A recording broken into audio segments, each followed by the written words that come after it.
Bonjour, je m'appelle Valérie Gendre et je suis maître Reiki en Bretagne. Si tu ne me connais pas, je t'invite à consulter mon site internet terre-reiki.fr.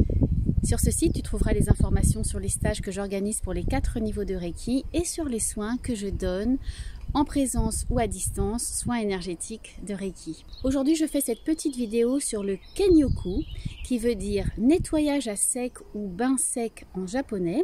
Cette vidéo m'a été demandée par certains d'entre vous parce que le Kenyoku, c'est quelque chose dont je parle dans de nombreuses vidéos tuto de Reiki.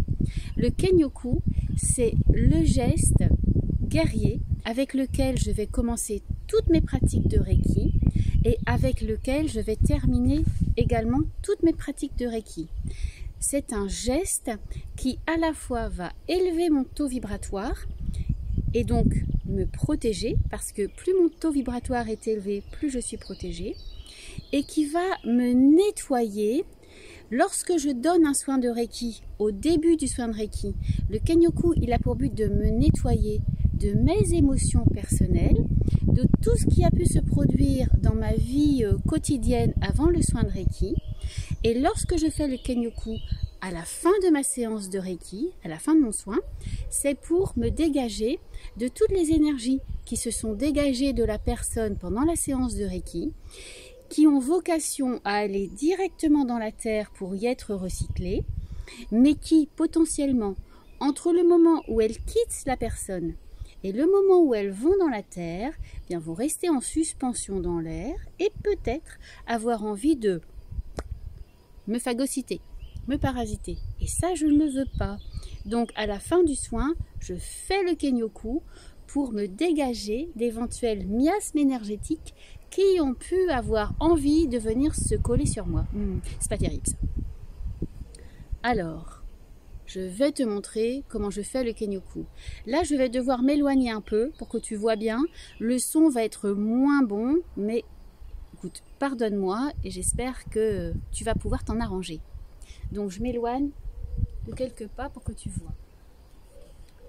Je suis droitière, donc je vais poser ma main droite sur mon épaule gauche. Premier geste, un geste tonique jusqu'à la hanche opposée.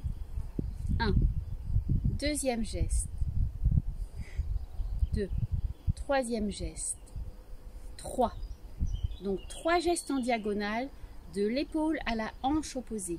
Ensuite, je reprends ma main droite, je la positionne derrière mon épaule gauche et je vais lisser mon bras gauche jusqu'au bout des doigts, comme ça, pour le nettoyer. Et je fais la même chose de l'autre côté. Je prends bien derrière l'épaule et je balaye jusqu'au bout des doigts mon bras droit. Alors là, j'ai eu les bras un petit peu levés pour que tu puisses les voir sur la caméra. Mais en fait, lorsque je fais ce geste-là, je m'applique à garder les bras plutôt tendus vers le sol, parce que là, je suis aussi dans l'idée de ramener à la terre tout ce qui est resté collé à moi.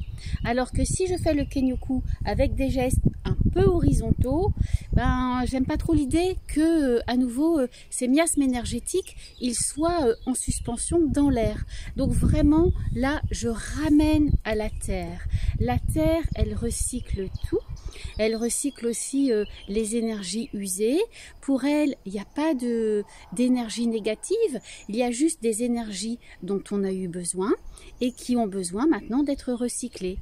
Typiquement, si pendant un soin de Reiki, tu dégages des énergies de peur ou des énergies de colère d'une personne, la peur et la colère, ce ne sont pas des énergies négatives en elles-mêmes, simplement quand on les a expérimentées, on peut s'en débarrasser.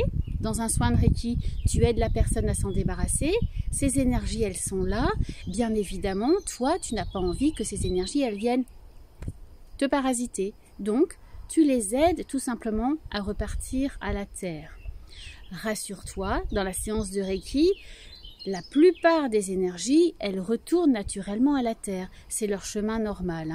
Il y a juste parfois beaucoup d'énergie de peur ou de colère que tu as dégagée. Et dans ce beaucoup, il peut y avoir une petite partie qui reste en suspension. Tant qu'on ne l'a pas expérimenté, on n'y croit pas trop. Quand on a expérimenté ça, c'est-à-dire quand on s'est retrouvé après des séances de Reiki avec des choses qui ne nous appartiennent pas, on n'est vraiment pas désireuse que ça recommence et donc on va s'appliquer à avoir tout un tas de protections pendant les séances de Reiki. Et le Kenyoku, il fait vraiment partie des protections. C'est le geste que je fais avant toute séance et pour clôturer toutes mes séances de Reiki. Ce Kenyoku, tu peux le faire quand tu te lèves le matin pour te dégager de ce qui a pu se passer pendant la nuit, à la fin de ta journée pour te débarrasser éventuellement des énergies d'autres personnes ou de tes propres énergies qui sont là et dont tu as envie de te débarrasser. Tu peux le faire ponctuellement dans la journée, après par exemple une relation un peu difficile avec quelqu'un, ou là encore avec une émotion que tu as ressentie et dont tu n'as pas envie qu'elle reste te parasiter pendant toute la journée. Le Kenyoku, à chaque fois, il a cette fonction de nettoyage et augmentation de ton taux vibratoire. Donc, il ne peut pas y avoir de surdosage du Kenyoku. Tu peux le faire autant de fois que tu veux dans la journée. Ce qui est important, c'est de le faire dans un esprit guerrier, martial. Mikao Usui, le fondateur du Reiki, c'est un descendant de samouraï. Donc, le samouraï, c'est un guerrier et nous sommes des guerriers, guerrières de lumière. Je t'ai montré les gestes. C'est un geste global qui se découpe en 5 gestes et il y a 5 respirations, ce sont des expirations. Donc à chaque fois que tu fais un geste, tu expires. Tu inspires à nouveau, tu expires, tu inspires, tu expires, etc. Si tu as une capacité respiratoire qui te permette d'inspirer et de découper ton expiration en 5 fois sur les 5 gestes, c'est parfait. Ce n'est pas mon cas, je suis obligée d'inspirer brièvement entre chaque geste pour avoir un geste d'expiration lorsque vraiment je dégage vers la terre. Ça c'est important, quand on dégage à la terre, on expire. C'est logique, tu inspires, tu prends l'air, tu accueilles, tu expires, tu rejettes et tu rends. Donc là c'est pareil, tu rejettes et tu rends à la terre des énergies dont tu ne veux plus, donc tu fais ça sur une expiration. C'était le Kenyoku, nettoyage à sec ou bain sec. Il me reste à te souhaiter de bons nettoyages et un bon bain. Bain de lumière, c'est l'été, profitons-en. Si tu as aimé cette vidéo, n'hésite pas à mettre un pouce bleu et n'hésite pas à t'abonner à ma chaîne et à faire sonner la cloche pour être au courant des vidéos quand elles sortent. Et je te dis Namasté.